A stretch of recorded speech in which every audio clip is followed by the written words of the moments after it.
What's good, you guys? Your boy Ben Mahari here, representing Mahari Nation Sports Podcast. Hope y'all having a good weekend thus far. Hope y'all are staying safe out there and spending a lot of time with your families.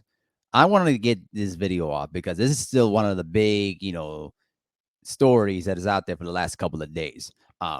As most of you know by now, for those of you who don't, Shannon Sharpe has announced that he is going to leave Fox Sports at the conclusion of the 2023 NBA Finals.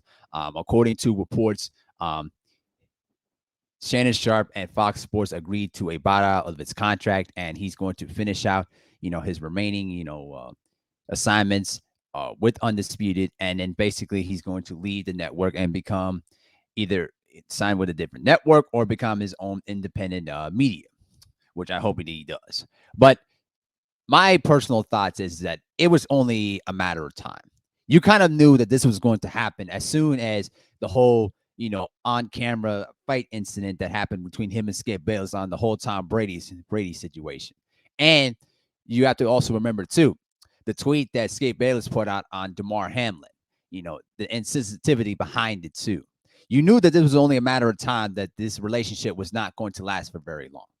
Now, in terms of what happened, you knew that the on-camera fight between Skip Bayless and Shannon Sharpe was the one that began the cracking of their working relationship, because we all knew that Skip Bayless is a disrespectful man, and he is the kind of guy that's willing to cross lines and take things way too far to try to prove his whatever point that he wants to make. And unfortunately, the thing that has really been eye-opening for me in terms of understanding about Skip Bayless, because I'll be real with you, I researched Skip Bayless and learned about him a lot when I was in college, when I was studying journalism. The one thing about Skip Bayless here is that he's pretty much a yellow journalist, and he's the kind of guy that is willing to create, stories and controversy to try to draw attention and to try to draw viewership or readers back in the day. But now with the whole influence of social media, now he has the platforms to pretty much say outlandish stuff to try to garnish attention and controversy, whatever it takes to create ratings. Unfortunately, the one thing that really caught my attention is that when he was talking about himself and his career, he talked about the fact that he's prioritizes his career and his craft above his wife and his family. And that told me a lot about Skip Bayless, perhaps more than any other thing that he's ever done. And what it speaks to me here is that this is a guy that is willing to shove all the people that he cares about and loves about for the sake of his craft. Now, there's not a problem with it if you're able to balance it out. But I just have the feeling that Skip Bayless is the type of person that I wouldn't say that he doesn't care about his family or, the people that he cares about, because I don't know about that. I think he's the type of person that is willing to shove all that aside for the sake of his craft. And unfortunately, when you're blindsided by that, you basically lose all the perspective. You don't have an understanding. You don't have any sympathy when people say, hey, you're going too far. And you think to yourself, why? Why am I going too far for? What are you saying? Like, I have the right to say what I want to say. But here's the problem. You have the right to say what you want to say, but there's sensitivity behind the things of what you say. And I'm afraid that Skip Bayless is the type of person that is unapologetic in the things that he says. And one of these days, somebody is going to stand up to Skip Bayless and proceed to pretty much either knock him out or just physically harm him. Because the things that he has said over the years is just flat out ridiculous. I even remembered a book called Hell Bent that was written about the 1996 Dallas Cowboys and how toxic that team was. And yes, it was. There was a little thing in the book that I remember where he questioned Troy Aikman's sexuality. And because of that little thing that he put into that book, that pretty much put Skip Bayless on the map. But in a sense, a lot of journalists pretty much felt that Skip Bayless took it way too far and then burnt bridges as soon as he released that book. And that was the beginning. When he was working with the LA Times, I think it was in the late 80s or the mid 80s, he even talked about the fact of how he complained about why is Kareem Abdul-Jabbar always putting up politics into the frame. You know what I mean? Just ask LVZ; he'll tell you. But the thing that really is mind-boggling here is, and I think that's what really is just shaking my head with people is that what did you expect from Skip Bayless? This is exactly who he's been all his entire career as a journalist or as an anchor or a panelist, whatever you want to call it. This is pretty much who he is. And unfortunately, he's not going to change. All right. It's going to have to take something very, very drastic to pretty much put the gun to his head and say, hey, you're going to have to stop this now or you'll never work at any network again. Until that happens, he's not going to change. And he's flat out admitted, even after the Damar Hamlin incident, that he didn't take down the tweet. He was not going to apologize for it.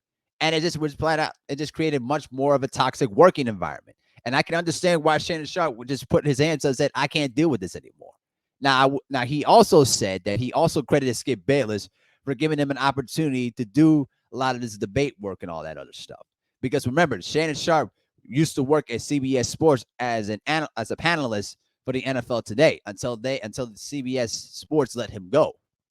And then it was given an opportunity by Skip Bayless to work for him at ESPN when he was still in First Take. And when Skip Bayless left for ESPN for Fox Sports, he was the first guy that he wanted to bring in on Undisputed. And let's be real about something here. The only reason why Undisputed was successful as it was because of Shannon Sharpe, because his personality, his mannerisms, and his charisma was really the big reason why Undisputed was dominating the ratings over ESPN First Take. And now, because the fact that Skip Bayless was willing to let his ego in the fray, he was willing to put his ego in the fray and pretty much sabotage what pretty much was working. Now, Shannon Sharpe has pretty much said, I can't deal with this anymore. And let's be real about something here. Shannon Sharpe, in the last few years, has done really well for himself. You know what I mean? There have been so many opportunities of any of those debates where Shannon Sharpe could have stand up to Skip Bayless and proceeded to do bodily harm on him. But he kept it professional. He kept his cool. He maintained his composure. And now he's got his own YouTube channel called Club Shay Shay that's already making millions of views and has already got over 1 million subscribers. This man has putting in the work, and his interviewing skills has been pretty much class A plus quality. The amount of people that he's brought in, celebrities, rappers, and even great athletes from the NBA, the NFL, MLB. You know, his YouTube channel has been pretty much popping. And one other thing, he also was reported too that Club Shay Shay will also be bought out from Fox Sports too. So here's the other thing, and I think this is really important. If Shannon Sharpe decided to continue working on his YouTube channel and just solely focus on that while continuing to sell his Club Shay Shay, liquor and other products that go along with the Club Shay Shay brand, then guess what? I have a really strong feeling that in the long run, he's going to be very successful at it. His comedy, his energy, and I also think that the thing that he's really perfected now at this stage of his career that he didn't have when he was working in Fox, working with CBS Sports, is his interviewing skills. His interviewing skills has really improved dramatically. You couldn't, if you would have asked me back in 2004, 2005, if he would have done, in class A quality interviews like this, I would have not bought into that, even though he had the ability to do it. But he's really put the work in and it's paying off. And if he decided to just solely work on that YouTube channel alone and working with his, individual business, I believe that he'll make a lot of money and he'll continue to be successful no matter where he goes to. Now, there's been reports out there that, so Stephen A. Smith would be heavily interested in working with Shannon Sharpe on ESPN First Take. We'll see what happens from there. But I hope that Shannon Sharpe does not have to go back to another network, because at the end of the day, he doesn't need a paycheck from a network. He doesn't really need that at all. But I think that the reason why many people are speculating that is because, remember, Shannon Sharpe and Stephen A. Smith used to work in conjunction with one another on First Take. Now, they didn't go work together one-on-one, but in conjunction with Skip Bayless back in the day is what I'm saying. But I wouldn't lie to you and say it would be interesting to see if when those two will work together and stuff like that. But I hope that for Shannon's sake, that he doesn't take that route, that just continue to work on his YouTube channel. You continue to work on his individual business involving Club Shay Shay. And I think that he'll be just fine. He doesn't really need the money of the network at all. He really doesn't, if you really think about it. His as I said before, his YouTube channel is popping. All right. The interviews that he's had are just unbelievable. The Deion Sanders interview may be my personal favorite interview, especially in the aftermath when Deion Sanders left. Was it what college it was? Damn it, I forgot about it. But anyway, in the aftermath of when he left that shoot, what was the college that Deion Sanders went? You know what? Let me look it up real quick. Deion Sanders when he left for Colorado. When he left to Colorado, he basically Jackson State. There you go. Now I remember. Now Jackson State. When he helped build that Jackson State program uh, into a dominant college football program, and basically when he was not getting paid accordingly and was not getting all the things that he was looking for to try to continue to build the program in the SWAC conference at the HBCUs, he pretty much took the best deal he can get from Colorado. And when he did that interview, he talked about what would led to his decision in leaving Jackson State. And I can tell you it was a hard decision, but it's perhaps one of the greatest interviews that he's ever done. I advise you to rewatch that interview. It was fantastic. It was classic. Everything you want in it. But at the end of the day, I think that Shannon Sharpe is gonna do just fine. As for Skip Bayless, I don't know.